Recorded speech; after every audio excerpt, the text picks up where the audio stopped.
함께 말씀 보도록 하겠습니다. 사사기 3장 15절부터 30절까지 말씀이고요. 사사기 3장 15절부터 30절까지 말씀. 본문이 조금 길기 때문에 우리 같이 교독해서 읽어보도록 하겠습니다. 제가 먼저 읽고 그리고 그 후에 우리 다 같이 읽어주시고 마지막엔 함께 읽도록 하겠습니다. 교독하겠습니다. 이스라엘 자손이 여호와께 부르짖음에 여호와께서 그들을 위하여 한 구원자를 세우셨으니 그는 곧 베냐민 사람 게라의 아들 왼손잡이 에훗이라. 이스라엘 자손이 그를 통하여 모압 왕 에글론에게 공물을 바칠 때에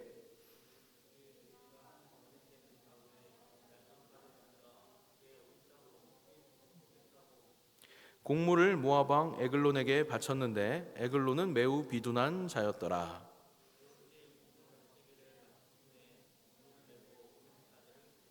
자기는 길갈 근처 돌 뜨는 곳에서부터 돌아와서 이르되 왕이여 내가 은밀한 일을 왕에게 아뢰려 하나이다 하니 왕이 명령하여 조용히 하라 하매 모셔선 자들이 다 물러간지라.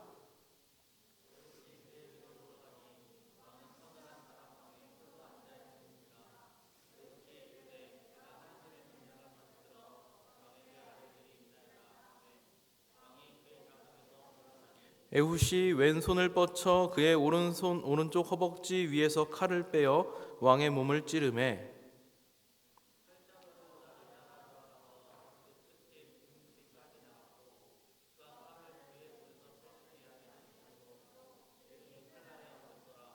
에훗이 현관에 나와서 다락문들을 뒤에서 닫아 잠그니라.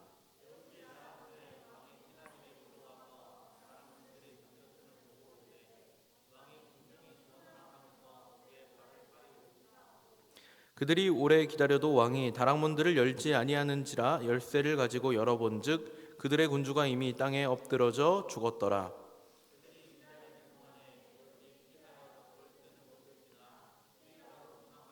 그가 이르러 에브라임 산지에서 나팔을 불매 이스라엘 자손이 산지에서 그를 따라 내려오니 에훗이 앞서가며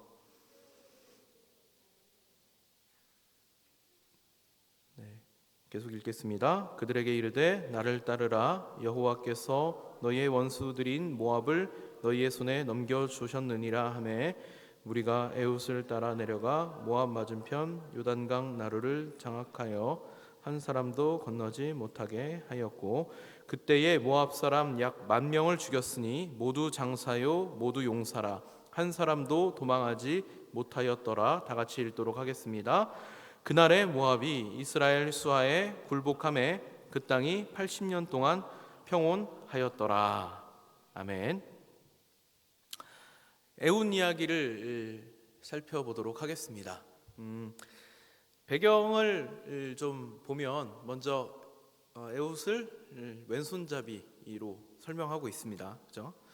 근데 이 왼손잡이라고 하는 표현 안에 담겨져 있는 의미는 왼손을 더 선호하는 사람 정도의 표현이 아니라 오른손을 못 쓰기 때문에 왼손을 쓰는 사람이라고 하는 의미가 담겨 있습니다. 그리고 여러분 혹시 기억하실지 모르겠는데 이 에훗이 베냐민 지파 사람이에요. 그렇죠? 그리고 이 베냐민이라고 하는 이름이 가지고 있는 의미를 제가 한번 언급을 했었는데 혹시 기억을 하시는지 모르겠습니다. 베냐민이 무슨 뜻일까요? 저는 이럴 때 희망을 얻습니다. 제가 지난주에 했던 설교를 다음 주에 또 해도 여러분들 새로운 마음으로 받아들이실 수 있지 않을까. 그죠? 한 2주 정도 지금 시간이 지났기 때문에 베냐민, 오른손의 아들 이런 뜻을 가지고 있습니다. 그러니까 벤은 누구누구의 아들이고 아민 이러면 옳다 이런 의미를 가지고 있기 때문에 오른손의 아들이라고 하는 의미를 가지고 있다. 그래서 오른손의 아들 지파 소속인데 이 사람은 오른손을 못 쓰는 사람인 거예요. 우리는 이런 걸 아이러니라고 부릅니다. 우리말로는 이제 역설이라고도 하고요. 그러니까 뭔가 이렇게 상황의 앞뒤가 잘 맞지 않는 그런 이야기죠. 근데 이 에훗 사건은 특히 아이러니가 넘쳐나는 사건입니다.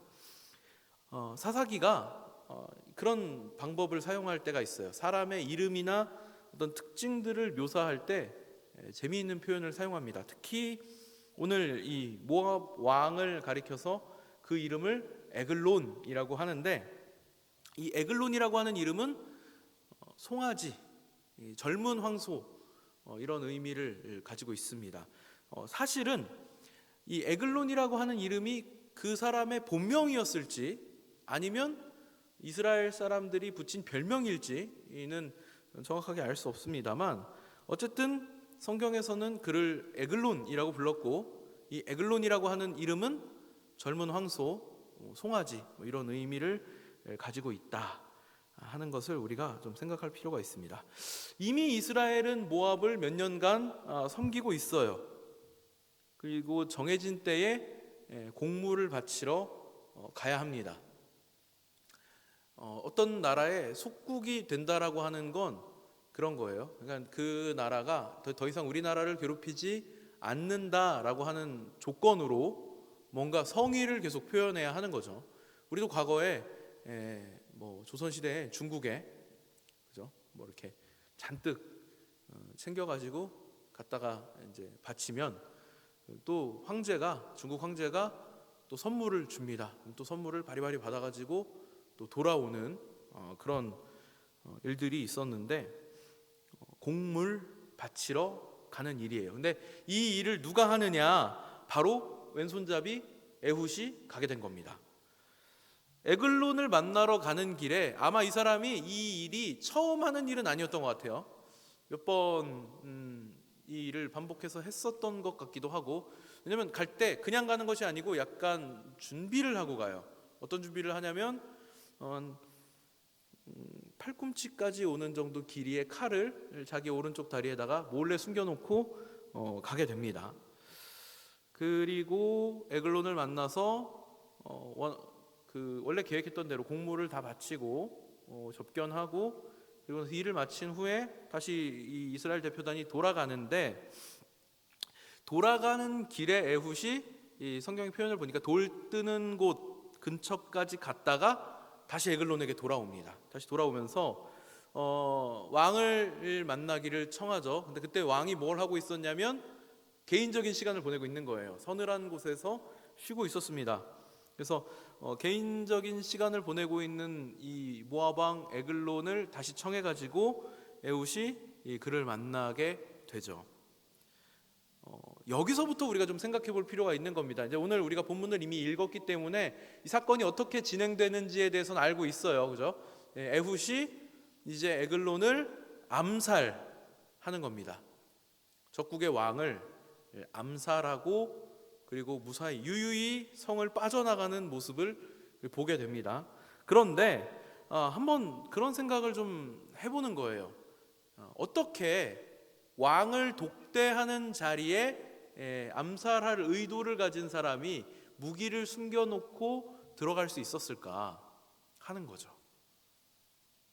오늘날도 마찬가지입니다. 그래서 주요한 인물들을 만날 때는 검색을 굉장히 신중하게 하거든요. 신체 검사를 하고, 그래서 신분도 막 조회하고, 그리고 또 뭐 예를 들어서 대통령이 어느 시설에 방문을 한다 그러면 이미 며칠 전부터 경호원들이 와가지고 혹시 뭐 위협이 될 만한 요소가 있는지 다 살펴보고 준비하고, 그리고 그 자리에 참석할 사람들 신분 조회 다 하고 그날도 검사하고 뭐 여러 가지 일들을 하거든요. 왜 그러냐면 혹시라도 불의의 사고가 일어날 수 있으니까. 그런데 왕을 만나러 가는데 암살할 의도를 가진 이가 칼을 차고 유유히 왕을 만나는 자리까지 들어갈 수 있었다, 독대할 수 있었다, 어떻게 이게 가능할까 하는 이야기입니다. 저는 이렇게 생각을 해요. 만약에 에글론이 이 에훗이라고 하는 인물을 경계할 만큼 그가 건장하고 뭔가 해낼 만한 인물이었다면 아마 실패했을 것이다, 그런 거죠.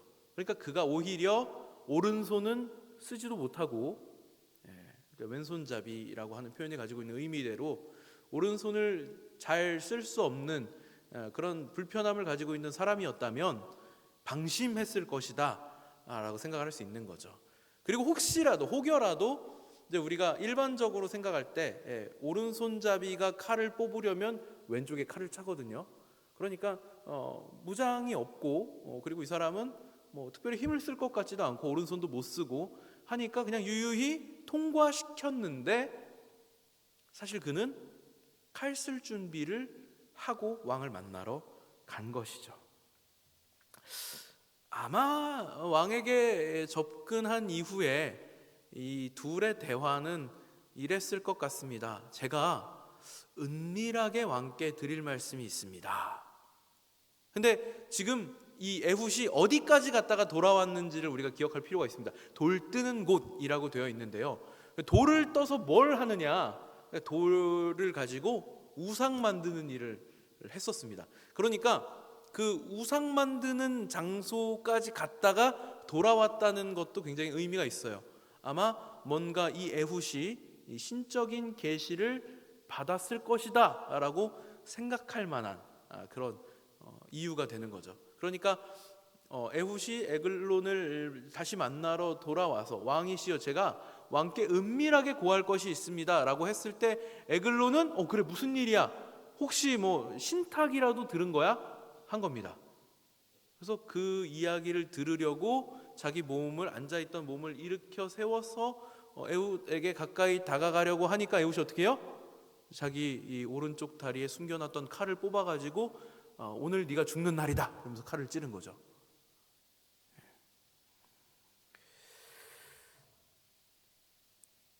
에훗이 말한 은밀한 일이 뭐예요? 그러니까 에글론이 오늘 죽는다 이거죠. 에훗 사건에서 제가 아이러니가 존재한다라고 이야기를 했고, 그리고 또 특별히 사사기에서 이 사건을 묘사할 때 이름이 가지고 있는 의미를 사용한다라고 하는 이야기를 했습니다. 먼저 우리가 좀 생각해 볼 필요가 있어요. 이 에글론이라고 하는 이름의 의미가 뭐라 그랬죠? 젊은 황소, 송아지라는 의미를 갖고 있습니다. 히브리어로는 에겔이라고 하는데요, 이 송아지는 원래 이스라엘 사람들에게 어떤 의미가 있을까요? 율법에 하나님께서 바치라고 하신 제물의 대표죠. 그렇죠? 송아지. 그러니까 하나님께서 송아지를 제물로 받으십니다. 그런데 이 에글론은 지금 뭘 하고 있었냐면 이스라엘 사람들로부터 곡물을 받고 있어요. 근데 히브리어로 보니까 이 곡물이라고 하는 단어와 이 제물이라고 하는 단어가 같은 단어를 사용하고 있습니다. 그러니까 곡물 받던 에글론이 자신이 제물이 되어버린 상황인 거예요.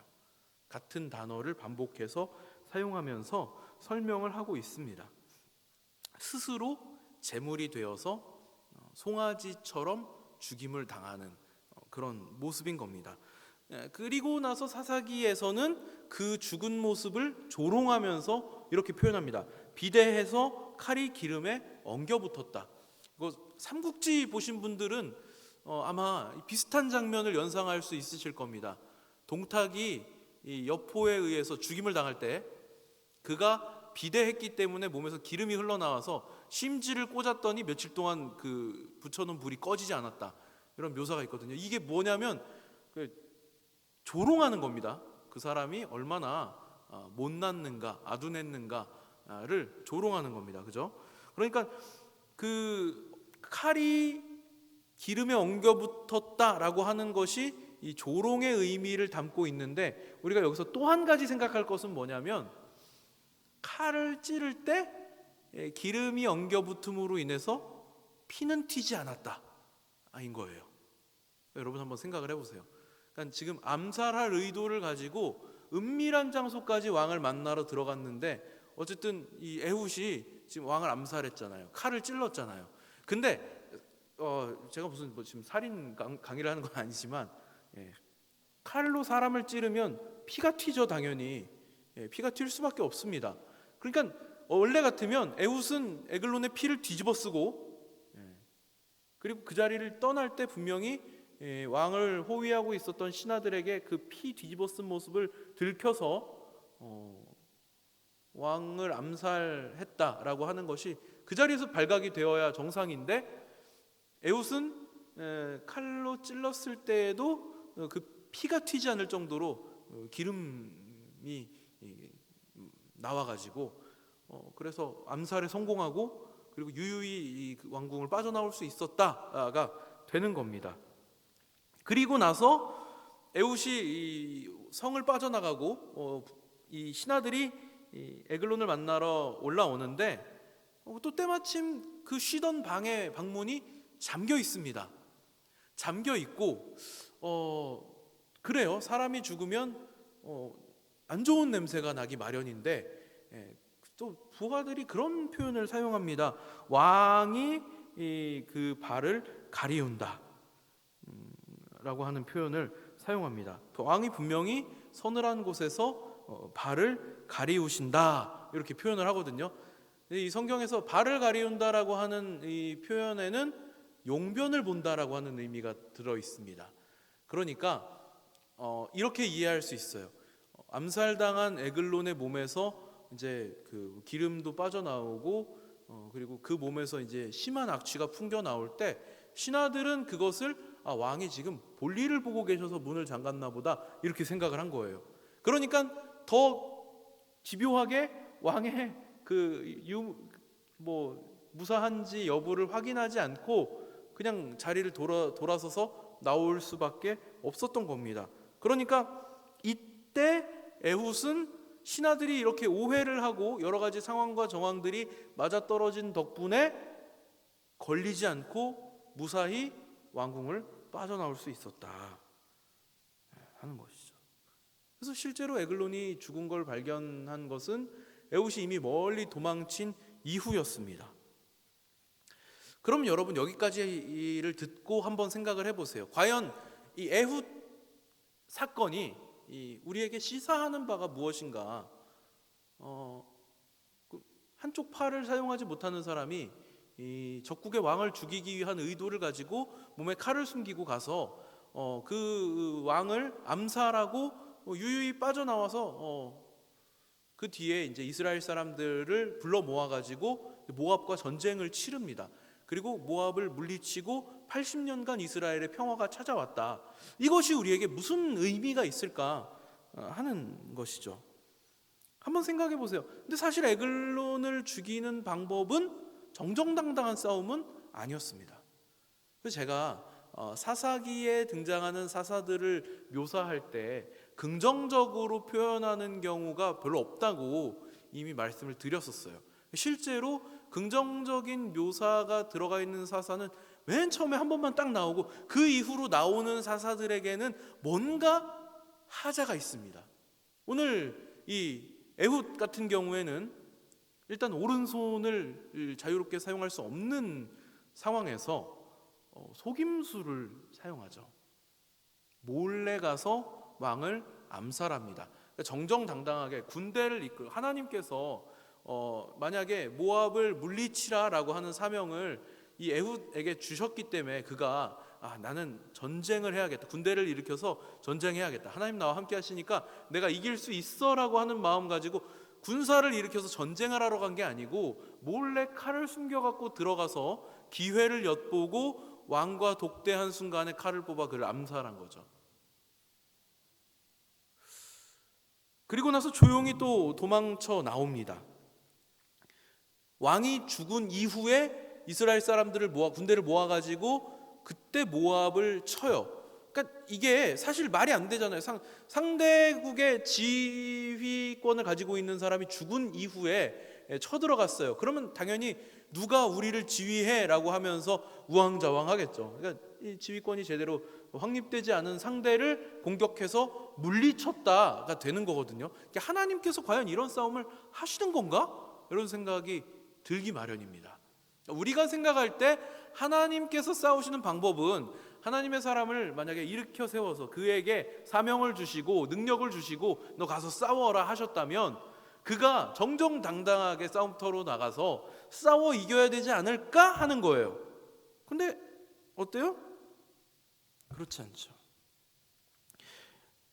이게 우리가 앞서서 살펴봤던 첫 번째 사사로 등장했던 긍정적으로 그려졌던 사사인 온니엘과 그리고 오늘 등장하는 에훗이 가지고 있는 결정적인 차이입니다. 온니엘은 하나님의 영이 그에게 임했을 때 군대를 이끌고 가서 싸워 이겼습니다. 그런데 에훗은 그렇게 하지 않아요. 하나님께서 그를 사용하시는 방법은 온니엘과 달랐습니다. 에훗은 자신의 약점을 적극적으로 활용하는 사람이죠.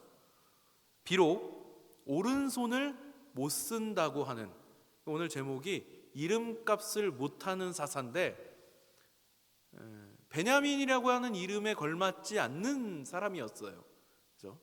그가 오른손도 사용할 수 없는 그런 자기 지파 이름에 걸맞지 않는 사람이었지만 그럼에도 하나님은 그의 약함을 들어서 강하게 사용하셨다라고 하는 것이 오늘 이 에훗 사건의 가장 핵심적인 이야기입니다. 자신의 약함을 적극적으로 활용하죠. 앞서서 제가 말씀드렸듯이 만약에 그가 힘세고 건장한 사람이었다면 오히려 그가 왕에게 그렇게 독대할 수 있는 찬스가 생길 수 있었을까? 독대를 할 수 있었더라도 심하게 신체 수색을 당해가지고 무기를 숨겼던 걸 들키진 않았을까? 이런 생각을 할 수 있을 텐데 그가 약했기 때문에 그가 오른손을 자유롭게 사용할 수 없는 입장이었기 때문에 오히려 상대는 방심했고 에훗은 그것을 적절하게 활용하죠. 하나님께서 당신의 사람을 사용하실 때는 그가 가지고 있는 모든 걸 다 사용하십니다. 때로는 이건 나에게 장점이 아니야.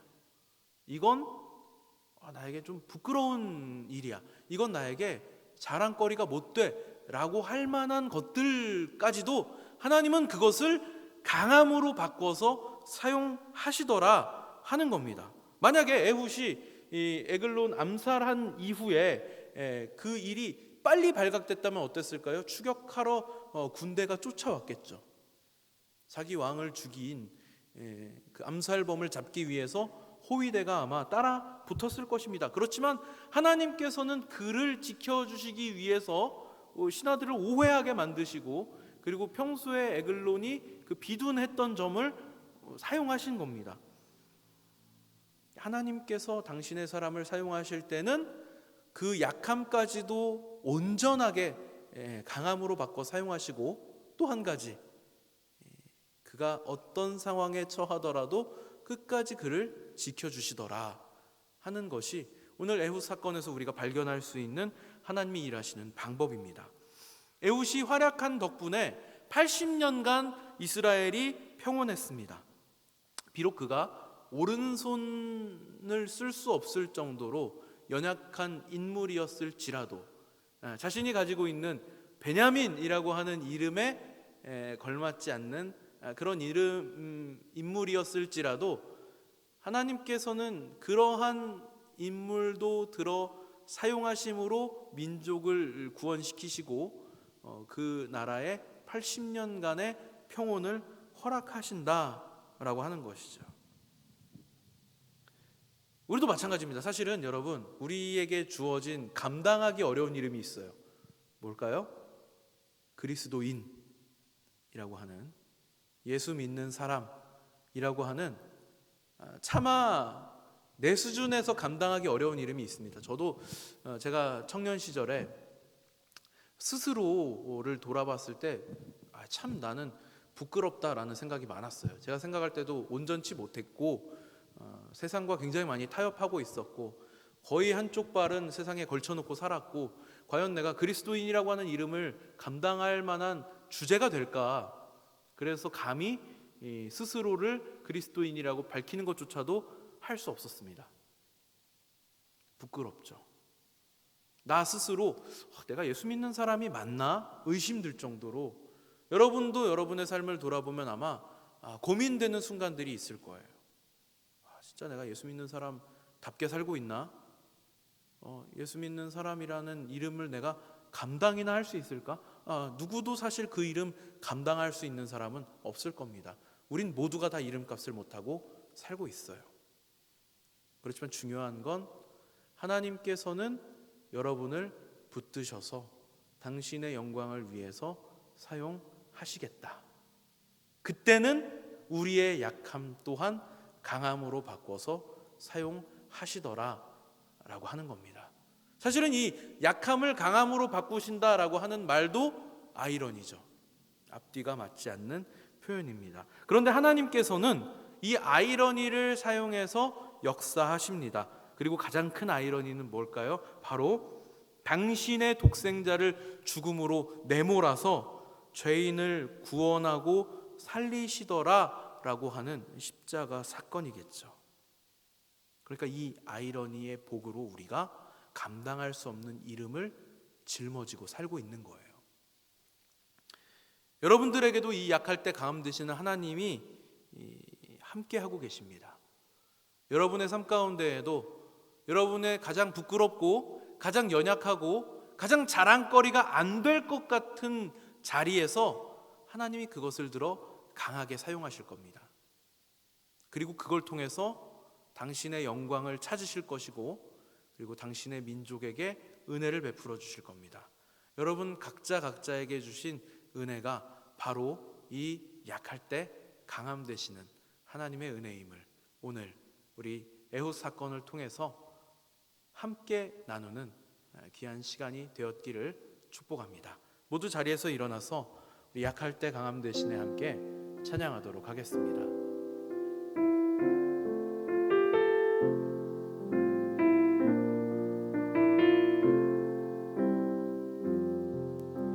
우리가 살다 보면 여러 가지 일들을 만날 수 있습니다. 난 이걸 참 잘해, 나는 이 부분에서 참 자신 있어 하는 일들을 더 드러내고 싶죠. 근데 하나님께서는 여러분들이 자신 있는 일보다는 여러분들이 연약한 부분이 무엇인지에 더 관심이 많으십니다. 그리고 적극적으로 그것을 하나님 앞에 드러내기를 원하십니다. 하나님, 저는 이런 부분에서 너무 연약해요. 하나님, 저는 이런 부분에 약점이 있습니다. 하나님, 제가 이것 때문에 자꾸 넘어집니다. 하나님, 전 이거 잘하니까 너무 자랑스러워요가 아니라 하나님, 저 이걸 너무 못하기 때문에 너무 괴롭습니다. 하나님, 제가 이걸 너무 못하기 때문에 힘이 듭니다. 근데 하나님께서는 그 약함을 강함으로 바꿔주십니다.